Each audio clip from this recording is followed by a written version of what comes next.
अवधूत चिंतन श्री गुरुदेव दत्त श्री स्वामी समर्थ। तुम्हा सर्वांचं आपल्या स्वामी शक्ती या चॅनलमध्ये मनापासून स्वागत आहे। स्वामी तुम्हा सर्वांच्या सर्व चांगल्या इच्छा पूर्ण करोत एवढीच स्वामींच्या चरणी प्रार्थना करते आणि आपल्या आजच्या नवीन आणि सुंदर व्हिडिओला पुन्हा एकदा नव्याने सुरुवात करते। बघा आजच्या व्हिडिओमध्ये मी तुम्हाला असा एक उपाय सांगणार आहे, म्हणजे एक अशी वस्तू सांगणार आहे जी तुम्हाला तुमच्या सोबत ठेवायची आहे। ही एक वस्तू तुमच्या सोबत असल्याने तुमची अडलेली जी काही कामे आहेत ती मार्गी लागतील। ज्या ज्या गोष्टींमध्ये सतत तुम्हाला अपयश येत होतं त्या प्रत्येक गोष्टीत तुम्हाला यशाची प्राप्ती होईल।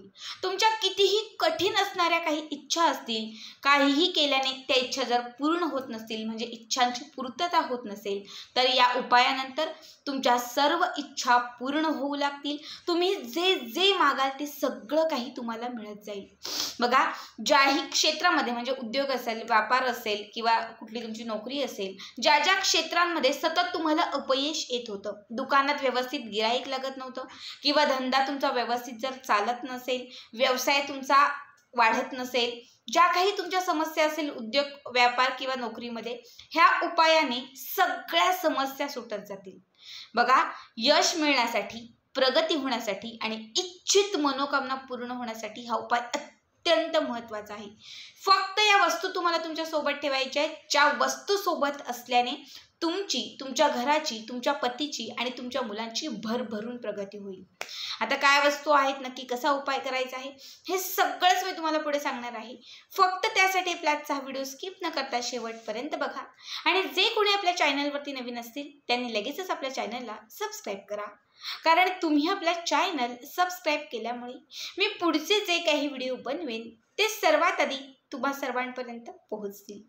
बघा आपल्याला हा जो उपाय आहे हा कुठल्याही दिवशी करता येणार नाही, कुठल्याही दिवसाचं वेळेचं काहीही बंधन नाहीये। तुम्ही कुठल्याही दिवसापासून या उपायाची सुरुवात करू शकता, पण ज्या दिवशी आपण हा उपाय सुरू करणार आहोत त्या दिवशी आपल्याला आपल्या देवघराच्या समोर एक स्वच्छ सुंदर तुपाचा दिवा लावायचा आहे आणि त्याच्यानंतर एक आसन टाकून आपल्याला तिथे बसायचं आहे। आता काय करायचं तर तुम्हाला एक हिरव्या रंगाचं कापड घ्यायचं आहे। बघा रंग जो आहे तो हिरवाच लागणार आहे। आता तुम्ही सांगू नका की ते पिवळा, लाल किंवा सफेद घेऊ का। या उपायासाठी किंवा या रेमेडीसाठी तुम्हाला हिरव्याच रंगाचं कापड लागणार आहे। छोटंसं कापड, अगदी एक छोटासा तुकडा घेतला तरीही चालेल।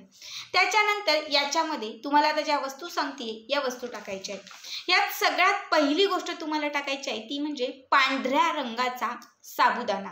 बघा अर्धा चमचाभर पांढऱ्या रंगाचा जो साबुदाणा आहे तो तुम्हाला त्या हिरव्या रंगाच्या कापडामध्ये टाकायचा आहे। खरं तर पांढरा साबुदाणा हा गुरुग्रहाशी आणि बुध ग्रहाशी निगडीत आहे आणि सगळ्यांनाच माहिती असेल की ज्याचा बुध ग्रह हा स्ट्रॉंग असतो किंवा ज्याचा बुध ग्रह हा त्याला साथ देतो त्याच्या आयुष्यामध्ये तो भरघोस प्रगती करतो। बुध ग्रह मजबूत झाल्याने आपल्या घरामधील जी लक्ष्मी आहे ती स्थिरावते, तसंच गुरुग्रह स्थिर झाल्याने किंवा गुरुग्रह मजबूत झाल्याने आपल्या आयुष्यामध्ये भौतिक सुखाची प्राप्ती होते। पांढऱ्या साबुदाण्याचा हा उपाय केल्याने तुमचा गुरु आणि बुध हे दोनही ग्रह स्ट्रॉंग होतील, म्हणजे मजबूत होतील आणि जेव्हा हे दोनही ग्रह मजबूत होतील तेव्हा आयुष्यात तुम्हाला जे हवं आहे ते मिळत जाईल। तुमच्या कुंडलीतील एक जरी ग्रह अस्थिर झालेला असेल तर या उपायाने तुमचे सर्व ग्रह स्थिर होतील, म्हणजे जे नवग्रह असतात हे नवग्रह स्थिर होतील आणि जेव्हा नवग्रह स्थिर होतील तेव्हा तुमच्या आयुष्यात असलेली 7.7 असेल, काही जर शनीची, मंगळाची, गुरुची जी काही दशा चालू असेल तर त्यातून तुम्हाला मुक्तता मिळत जाईल। म्हणून अर्धा चमचाभर आपल्याला पांढरा साबुदाणा जो आहे तो हिरव्या रंगाच्या त्या कापडामध्ये ठेवायचा आहे। याच्यानंतर आपल्याला खडी साखर घ्यायची आहे। बघा खडी साखर जी आहे ही खडी साखर तुम्हाला छोटी घ्यायची, म्हणजे खूप छोटी नको, खूप मोठी नको, मध्यम आकाराची जी खडी साखर असते ही खडी साखर घ्यायची। पण ती कशी घ्यायची तर तुमची जी जन्मतारीख असेल त्या जन्मतारखेच्या नुसार तुम्हाला खडी साखरेचे तितके तुकडे घ्यायचे। आता समजा माझी जन्मतारीख आहे 15, तर 15 घ्यायची का तर नाही, 1 आणि 5 बघा 15 म्हणजे 1 आणि 5 येतो बरोबर, त्याला आपण 15 असं म्हणतो. तर 1 अधिक 5 या दोघांची बेरीज किती होते 6. मग मी माझ्या जन्मतारखेनुसार 6 खडी साखरेचे दाणे घेणार. आता ज्यांची जन्मतारीख आहे 20, 2 आणि 0 त्यांनी फक्त 2च खडी साखरेचे तुकडे घ्यायचे, कारण 2 अधिक 0 फक्त 2च होतात. ज्यांची जन्मतारीख आहे 28, 2 अधिक 8 बरोबर, मग 2 अधिक 8 किती होतात तर 10, त्यांनी 10 खडी साखरेचे तुकडे घ्यायचे. ज्यांची जन्मतारीख आहे 11 तर त्यांनी 1 अधिक 1 किती होतात तर 2, त्यांनी 2 खडी साखरेचे तुकडे घ्यायचे. ज्यांची जन्मतारीख आहे 1 त्यांनी 1च घ्या, ज्यांची जन्मतारीख आहे 2 त्यांनी 2 घ्या, ज्यांची जन्मतारीख आहे 8 त्यांनी 8 घ्या. फक्त तुमची 2 अंकी जर संख्या असेल तर ती तुम्हाला प्लस करायची आहे. प्लस म्हणजे 22 असेल तर 2 अधिक 2 किती होतात 4, 17 असेल तर 1 अधिक 7 किती होतात 8. या पद्धतीनुसार तुम्हाला ते खडी साखरेचे जे तुकडे आहेत ते त्या हिरव्या रंगाच्या कापडावरती म्हणजे ज्यामध्ये साबुदाणे आपण घातलेले आहेत त्यावरती तुम्हाला ते ठेवून द्यायचे आहेत. त्याच्यानंतर याला एक घट्ट गाठ मारायची आहे आणि एक छोटीशी पोटली तयार करायची आहे. ही पोटली तुम्हाला तुमच्या देवघरामध्ये जिथे माता लक्ष्मीची प्रतिमा असेल किंवा माता लक्ष्मीचा फोटो असेल, श्रीयंत्र असेल, टाक असेल तर तुम्हाला त्या माता लक्ष्मीच्या फोटोला किंवा तसबीरला तुम्हाला ती स्पर्श करून तिथे ठेवायची आहे. त्याच्यानंतर माता लक्ष्मीला आयुष्यातील अडथळ्यांचा नाश होण्यासाठी, घरात सुख समृद्धी येण्यासाठी आणि मनात असणारी जी काही इच्छा असेल ती इच्छा पूर्ण होण्यासाठी प्रार्थना करायची आहे. व्यवसायात, व्यापारात, नोकरीमध्ये यश मिळण्यासाठी तिला विनंती करायची आहे. आणि त्याच्यानंतर तुम्हाला 1 वेळा गायत्री मंत्राचा जप करायचा आहे. फक्त 1 वेळा गायत्री मंत्र म्हणायचा आहे. गायत्री मंत्र म्हणून झालात की त्याच्यानंतर तुम्हाला 7 वेळा महालक्ष्मी अष्टकम म्हणायचं आहे. 1 वेळा गायत्री मंत्र आणि 7 वेळा महालक्ष्मी अष्टकम. हे झालं की त्याच्यानंतर ही पोटली जी आहे ती तशीच देवघरामध्येच ठेवून द्यायची. ज्या पण दिवशी हा उपाय करा तो दिवसभर ही पोटली देवघरातच ठेवून द्यायची. दुसऱ्या दिवशी तुम्ही जेव्हा सकाळी उठाल, स्वच्छ स्नान वगैरे कराल, तुमची अंघोळ वगैरे सगळं झालं, स्वच्छ कपडे परिधान केले. आता जर तुमचे पती नोकरीसाठी बाहेर पडणार असतील तर ती पोटली पतीच्या खिच्यामध्ये ठेवायला सांगा. समजा तुमच्या पतीचा काही व्यवसाय, उद्योगधंदा असेल, ते जर तिथे जाणार असतील तर त्यांना ती त्यांच्या खिच्यात ठेवून गल्ल्यामध्ये ठेवायला सांगा. लक्षात ठेवा ही जी पोटली आहे तिचा स्पर्श सतत आपल्यासोबत झाला पाहिजे. अशा पद्धतीने ती आपल्या टचमध्ये राहिली पाहिजे. समजा आता महिला असतील तर महिलांना जवळ ठेवणं पॉसिबल नसेल की ताई आम्ही घरामध्येच असतो, आम्ही कशी ठेवायची. जर तुम्ही ट्रॅक टी शर्ट घालत असाल तर ट्रॅकमध्ये ठेवा आणि जर तुम्ही साडी घालत असाल तर आपला जो पदर असतो त्या पदराला तुम्ही अशी छोटीशी ती पोटली याच्यामध्ये घालून अशी बांधून ठेवली तरीही चालेल. लक्षात ठेवा पहिले 41 दिवस जे आहेत सतत ही पोटली सोबत असली पाहिजे. सतत, अजिबात तिला वेगळं करायचं नाही. जेव्हा फक्त अंघोळीला वॉशरूमला जाल तेव्हा ती वेगळी ठेवा.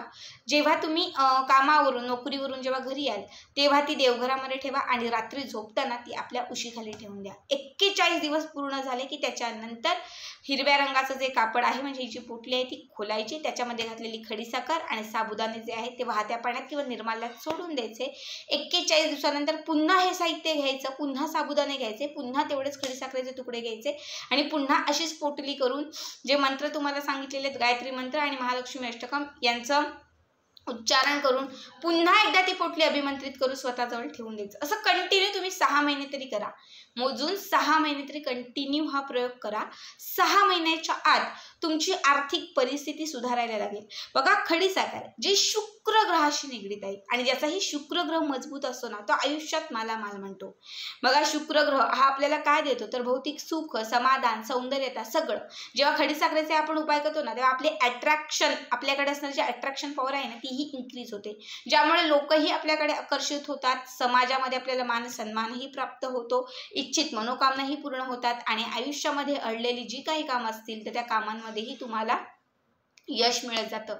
बघा खडीसाखरेचे उपाय हे माता लक्ष्मीलाही अत्यंत प्रिय आहेत. तुम्ही बघत असाल कुठल्याही लक्ष्मीच्या मंदिरात तुम्ही जर गेला तर तिथे आवर्जून खडीसाखरेचा नैवेद्य ठेवलेला असतो किंवा जे ब्राह्मण असतात ते आपल्याला खडीसाखर, शेंगदाणे हे आपल्यालाच प्रसाद स्वरूपात देत असतात. माता लक्ष्मीच्या प्रत्येक सेवेत खडीसाखरेचं महत्त्व हे विशेष आहे. ती ग्रहांशी जशी निगडीत आहे तशीच माता लक्ष्मीशीही तितकीच निगडीत आहे. जेव्हा तुम्ही खडीसाखरेचा हा उपाय कराल तेव्हा माता लक्ष्मीचीही कृपा तुमच्याकडे प्राप्त होईल, ज्यामुळे तुमच्या घराकडे सदैव माता लक्ष्मी आकर्षित राहील.